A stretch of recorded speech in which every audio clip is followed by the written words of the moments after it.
Wichita Liberty TV, featuring host Bob Weeks. Local politics without the spin. Interviews with nationally respected economists. Hear directly from Kansas conservatives about what matters to you. It's individual liberty, limited government, and free markets. Wichita Liberty TV. Welcome to Wichita Liberty TV. I'm your host, Bob Weeks, and this week we have in the studio Andy Hooser. A lot of you know him from his previous appearances on Wichita Liberty TV or through his daily radio show, The Voice of Reason, which is broadcast on KQAM Radio, 1480 AM, Wichita's Big Talker. That appears Monday through Friday starting at noon and lasting till 2 o'clock. Listen to it on the AM radio, or you can also view the podcast on the show's Facebook page. Listen to the podcast on the show's Facebook page or directly from iTunes. So, Andy Hooser, welcome to Wichita Liberty TV. It's always fun to be with you, Bob. And my introduction was not complete because KQAM has made some broadcasting channel changes, have they? We did. We actually are starting to simulcast on 102.5 FM as well, so you can hear us in high definition FM frequency. Oh, okay. Yeah, FM definitely better quality than AM, but I'm always surprised on my iPhone through iTunes or my desktop computer really how high fidelity the sound of KQAM is. So. Oh, it's crystal clear through the podcast, through the online streaming of the TuneIn. We have many ways for you to listen to the station. Exactly. And I know that you just celebrated your 1-year anniversary in August, I think it was. As of August, yeah. KQAM. So, well, very good. And welcome to Wichita, Andy. We're glad that Thank you. Glad that you're here. Some topics about Kansas news. One of the biggest, there are no statewide races in Kansas this year. At the state level, there are at the federal level. Senator Jerry Moran is running against some opposition. But other than that, we have these judicial retention elections, which are gathering quite a bit of attention. These are kind of unusual elections in that judges on the Kansas Supreme Court and also the Kansas Court of Appeals, both in Topeka, are selected by a commission that has majority attorneys on it. They select 3 candidates, send it to the governor, and then the governor appoints one of them. And then, from then on, those judges stand for retention. So you're going to see questions on your ballot. Shall Justice, and I'll just choose one, shall Justice Lawton Nuss be retained, yes or no? That's the way we're going to vote. And it's really stirring up a lot of controversy. Usually it doesn't, but it is this year. Can you fill us in about these elections and why they're important? Well, we have an opportunity here. We have a prime opportunity to be able to get rid of some of these judges that we feel do not reflect us. We have a red legislature, we have a red governor, and we have an extreme blue Supreme Court in the state of Kansas. We have an opportunity to have the Supreme Court, the judicial side of our government in the state, actually reflect the view of the people. Mm-hmm. And the first step in that, now I think we can get into the idea of changing the process of how they're nominated or elected in the first place. But to start that, we get to actually decide whether we want to retain these individuals or not. And it's a retention of a Supreme Court that has one of the worst records in the country for a state Supreme Court, that has numerous overturned decisions at the federal level, that seems like they get to do whatever they want to when it comes to education, that threaten to shut down the school system and throw us into a constitutional crisis. These guys are out of control. And it's our opportunity to actually say that we don't want that to happen any longer, and we're going to make some changes. So there's this idea, there's kind of 2 prongs for a lot of people, this idea that these judges are largely liberal. Mm-hmm. The state's bar happens, in other words, the lawyers in Kansas are overwhelmingly Democratic and liberal. So it's no surprise that usually the 3 candidates they send to a governor are fairly liberal, and the governor has to choose one of those. Otherwise, I think the Chief Justice of the Supreme Court gets to make the choice, which is no good there. So some people don't like these judges because they rule the wrong way, but I think you mentioned it there.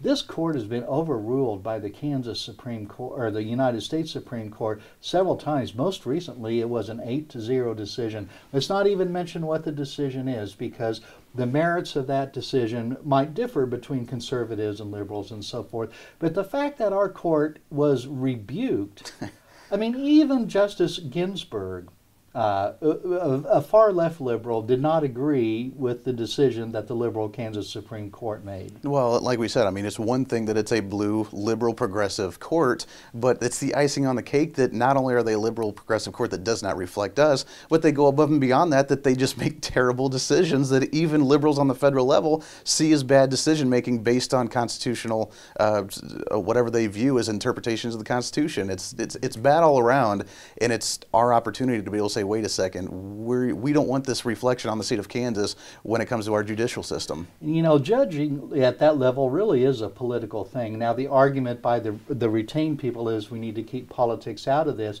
But Stephen Ware, he's a law professor at KU, has done a lot of research on judicial selection and so forth. But he has a recent paper that shows that judges, especially at the Supreme Court level, they make law. And I've excerpted some of his work at wichitaliberty.org. Several cases where the Kansas Supreme Court was asked to rule on something that had never been ruled on by any other Kansas court, and the legislature has not passed a law. Mm-hmm. So they look at other states, and they say, here's what the state of Washington said, here's what the state of Virginia said on this issue. We like the Virginia rule better. And that becomes effectively case law in Kansas. And those judges could make decisions that are in a conservative or liberal direction, and it's their freedom to do so. So I think that's one of the reasons why it matters who sits on these courts. Oh, it does matter, and it's actually laughable and absurd, and I think it's going to help Republicans come this election that the Save Kansas coalition, the 4 governors, the 2 Democrats, 2 Republicans that are uniting to make Kansas a better place, that they came out in support of of retaining these judges and voting to keep these people in place, when there's a difference between sitting back and saying, well, I may not agree with the decisions they've made because they've made some bad decisions, but we hope they stay in power because they're politically on our side. And openly, publicly saying we support them, we support the decisions they've made, we support everything they do, and please keep them in place. And that them making that public statement, I think, is going to hurt a lot of Democrats in this election too, or at least make a statement of where they stand on the issues.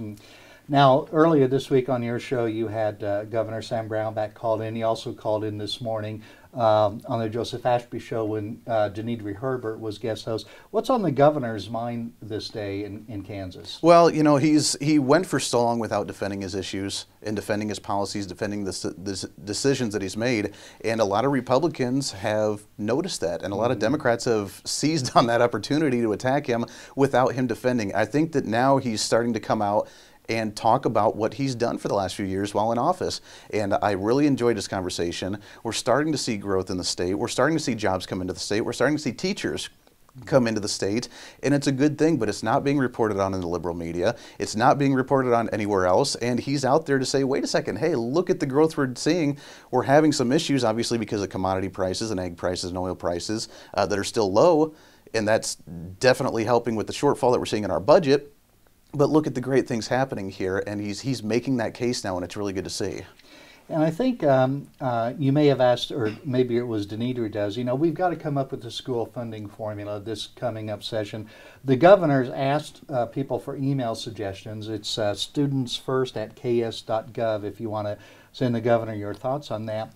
But I think when you or Denidre asked about, will school choice be part of that formula, the governor didn't really say, oh yeah, that's going to, you know, I mean, he's not been a full-throated supporter of school choice, has he? I think he's a supporter of. I just think he's a little more realistic, as you and I have talked about in the past, that it's not much of an option by debating it with the legislature. I think that he likes the idea. I think that he's got some ideas on how to make the education system better and the finance formula better, but school choice, I don't think, even if he was a proud supporter of it right now, I think that would actually hurt the movement than it would help it with how many Republicans are trying to distance themselves from him.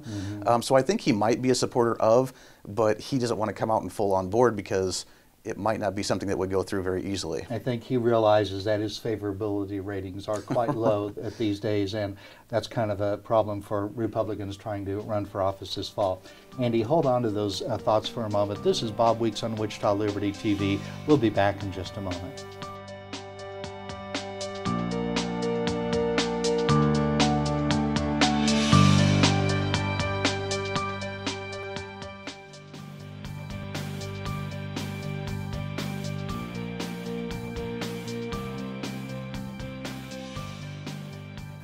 Welcome back to Wichita Liberty TV. I'm Bob Weeks, and with me this week, Andy Hooser of KQAM Radio. Just another thought or two about Kansas issues before we move to the presidential side. I think the governor and Republicans have been boasting about how funding of KPERS, our state employee pension system, is back on track. And the funding ratio that's important has risen.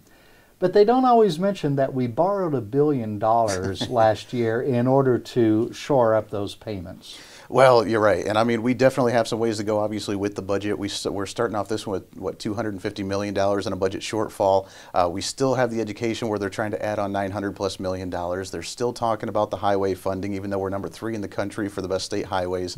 It goes on and on with some of the issues that we want money for. And you're right. I mean, we borrowed money for the KPERS. We need to have that addressed. Right now, I think, though, they need to lay out a structure on where the budget's going to be at and what else we can cut. I mean, we talk about spending for this, spending for that, and the budget shortfall because of the economy and the ag products and the commodities, but we got to find more places to cut. That's why I loved what he did with the proposal of the 5% budget cuts on all across the board for every department, which of course they threw a fit about and talked about the worst case scenario and everything they would cut. The Washington Monument. Yeah, the Washington Monument. Exactly. That's where we're going to shut down the government. Yeah, a federal budget cut or something, first thing they're going to close is the Washington Monument. So all the little kids coming to Washington, they're not going to be able to see that, when in reality, the Washington Monument costs probably very little to operate. And the sad part is that it works. They talk about the devastation that the monument shut down catastrophe, and it works because people get scared. People get worried that we're not going to be funding, that the state's going to shut down, and then we never have a real discussion about what to actually cut out of the budget. And I think that we should do across the board budget cuts every year, just as a default, and then whatever additional that we have in revenue we can apply towards whatever we need to at that time. There is something that may be helping. Last year the legislature passed a thing called performance-based budgeting, which is something that ALEC has promoted, so we may have some progress on that. And that would be great too. Yeah. Okay, Andy, other big issue these days, of course, by the time this broadcast airs on TV, it'll be 3 weeks and 2 days until the November 8th election day. And I think you talked on your radio show today, or maybe yesterday, about how, with regard to presidential election, we need to somehow lighten the view a little bit about how difficult this election has been. And I think that it's so contentious. I mean, I don't mind losing friends that are Democrats, really, except my wife's a Democrat. I am in a mixed marriage. But I hate losing friends that are Republicans, or because of how just divided the Republican Party is. Democrats seem to be more united around Hillary Clinton, but overall, these two candidates seem to be so unpopular. How on earth, my mom keeps asking, how did we get to this position? Well, you know, honestly, I always look at the bright side. I always look at us moving forward, and I think this is a good move one way or another within the Republican Party. It's unfortunate that we have Donald Trump. You know, I was a staunch Ted Cruz supporter. I was almost to the point of a never Trumper, but when it comes down to it, I realized that it's party over person in the general election, which is why I'm supporting Donald Trump in this election. Now, he caused a third rift in there because we had the establishment, we had the Tea Party conservatives in the Republican Party. He's created the populist movement and started that third sect. What he's doing, and I'm seeing this, is he has destabilized the establishment side of the party that has a iron grip throat choke on us when it comes to the party. Because you see John Kasich, you see Paul Ryan, you see John McCain, you see all these establishment candidates who are still shouting and screaming and saying that they will not support him even weeks before the election. If he can get in and he can cause that rift in the establishment, that gives conservatives an opportunity to actually come in and get a little more influence back in the party again, because the populist movement's not going to be there forever. And I see this as an opportunity for conservatives. Now, for the Democrat Party, some are rallying around Hillary, and the majority of them are, but Bernie Sanders caused that rift too, and which they did not expect, you know, when he came into the realm. So I see this as an opportunity. I see the people that are just frustrated throwing into him because he's the non-establishment outsider guy. And I see the Tea Partiers, the majority of them getting behind them is too, because they see an opportunity to actually move up in the party rather than the establishment kicking them out like they've tried to do with Ted Cruz, like with Jeff Sessions, like with Mike Lee, like with all these other Tea Party, even Rand Paul, you know, kicking them out because they actually stand on principle. This is our opportunity to seize the day. You know, one of the features of this election has been the leaks of emails and other type of things. In particular, the WikiLeaks has leaked a lot of emails that are from Democratic officials, operatives, John Podesta and so forth. And they've really shown that, yeah, there was a big divide between the party of Bernie Sanders, and that, you know, Debbie Wasserman Schultz, the chair of the party, had to step down because of that. And a question that I've had, Andy, is what is the ethical considerations of using these WikiLeaks email? Because after all, it is stolen information. It is stolen information, and by law, it's against the law. However, the government's breaking the law in the first place, and we're breaking the laws they set for us to keep us restrained when, you know, they're living by their own separate laws. So I see this as a good thing, and so many of them have come out, both from WikiLeaks and from the hacker group Anonymous. They're all releasing these videos and these emails, and it's showing what they're doing, saying that they despise Donald Trump, saying that they despise the Republican Party, saying that they wish that we were just the compliant, unintelligent voters, and what they've kept us at for so long. And we're starting to wake up and realize that, and it's not going to end well for the Democrats. Yeah, even though that information might be, you know, it probably would not be able to be used in a court of law, perhaps. But no. As far as the public opinion goes, yeah, you just can't ignore things like that. And now we have WikiLeaks showing how top Clinton campaign officials are bashing Catholics and evangelicals and so forth. And it does give us kind of a behind-the-scenes look as to the way some of these people actually think about the people they're going to be ruling over. Well, not to mention even the Clinton Foundation itself. Right. I mean, they saw the emails where Chelsea Clinton was worried about the fraud going on in there and was trying to limit it. And she was sending emails, hey, we probably shouldn't be doing this any longer because we might get in trouble and get exposed for it.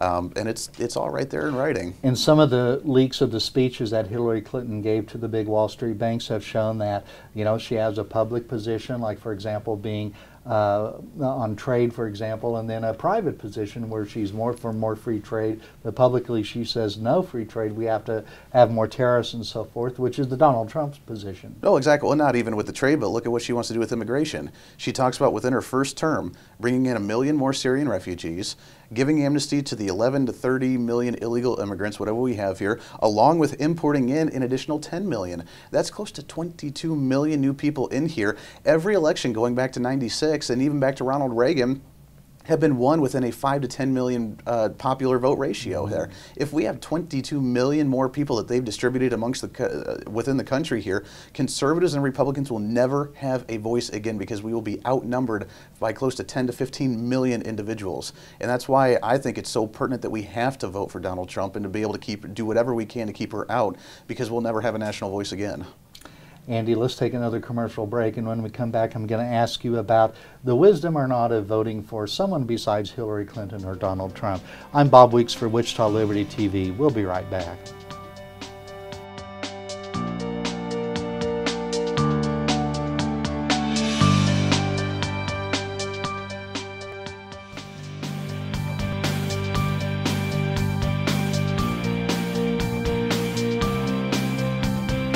Welcome back to Wichita Liberty TV. I'm Bob Weeks. With me this week, Andy Hooser of KQAM Radio.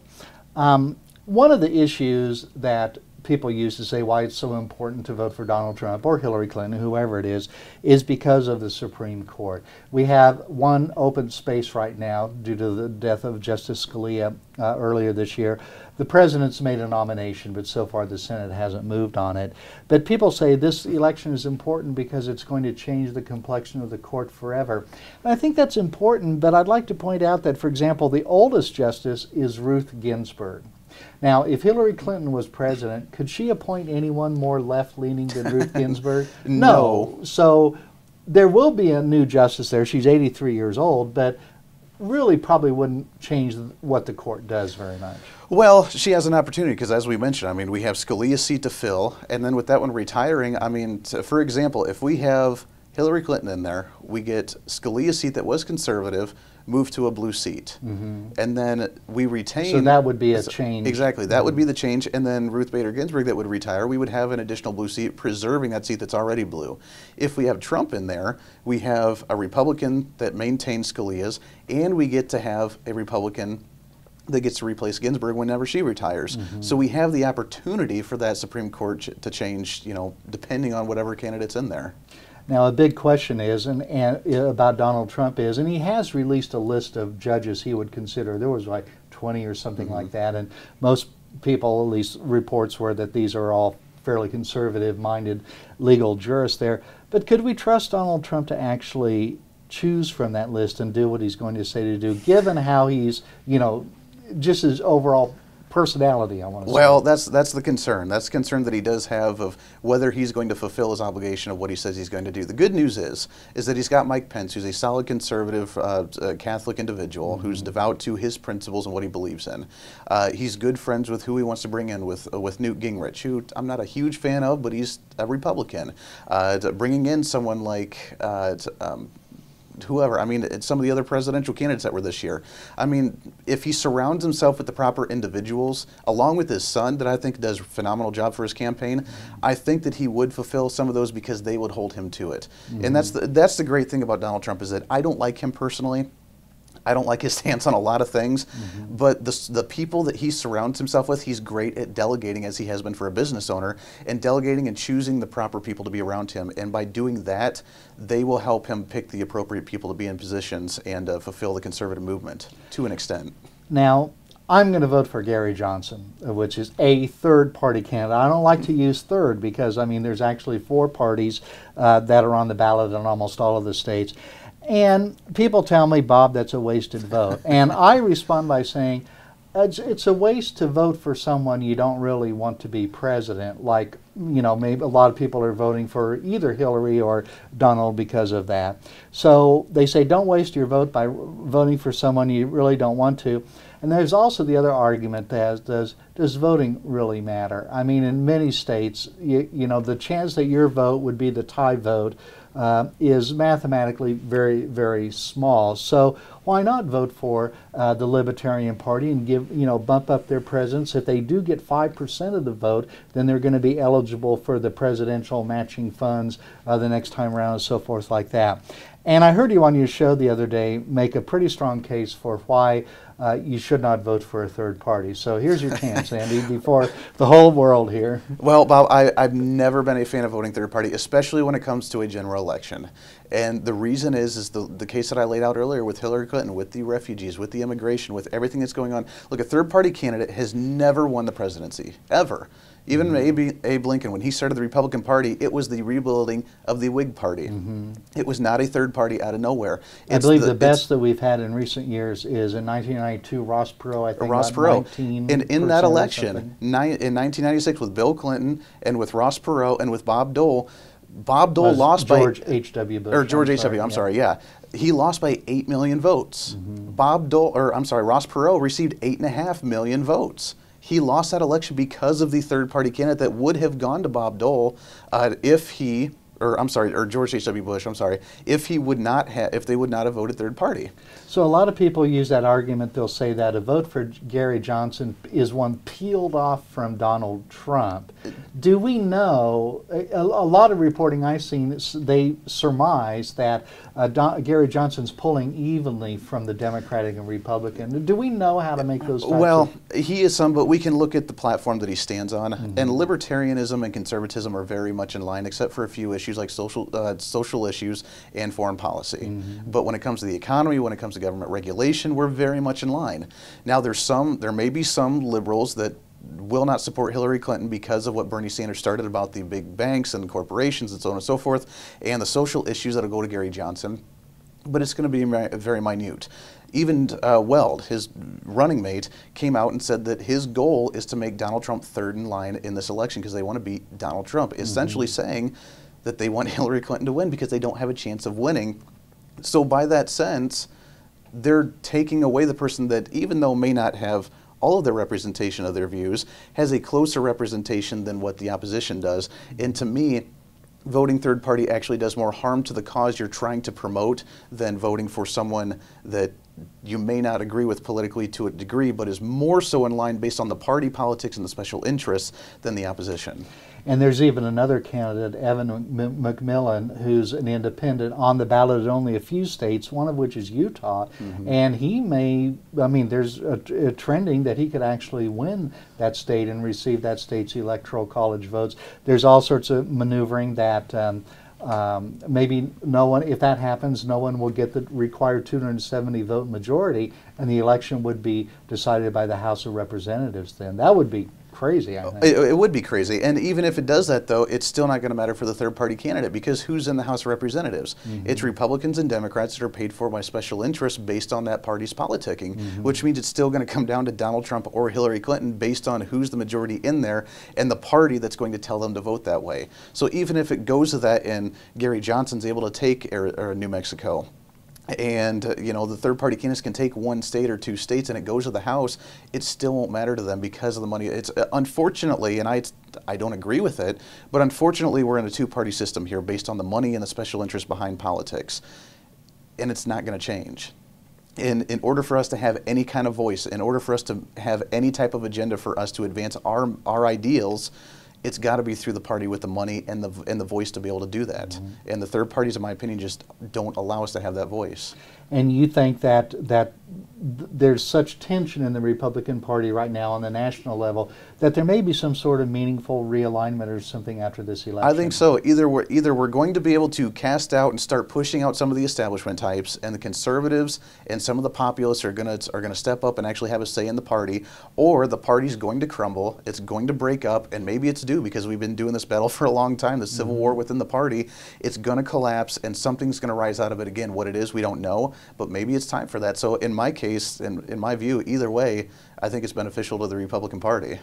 You know, that's very interesting, and I hope that happens. I'm just reminded that in 2012, Mitt Romney versus the incumbent Barack Obama, people say, oh, the Obama's so terrible, so unpopular that Mitt Romney should be able to win. But he lost. And who was the chair of the Republican Party at that time? Same man who is right now. So I'm thinking, why did we keep this guy on? I know he's had to stand for re-election since then, so that is a problem. But Andy, we're out of time. So Andy Hooser, thanks for appearing on Wichita Liberty TV. Always a happy pleasure. Happy birthday, too. Yeah, thank you very much. Very Pleasure. Well, that's all for this week on Wichita Liberty TV. I'm your host, Bob Weeks.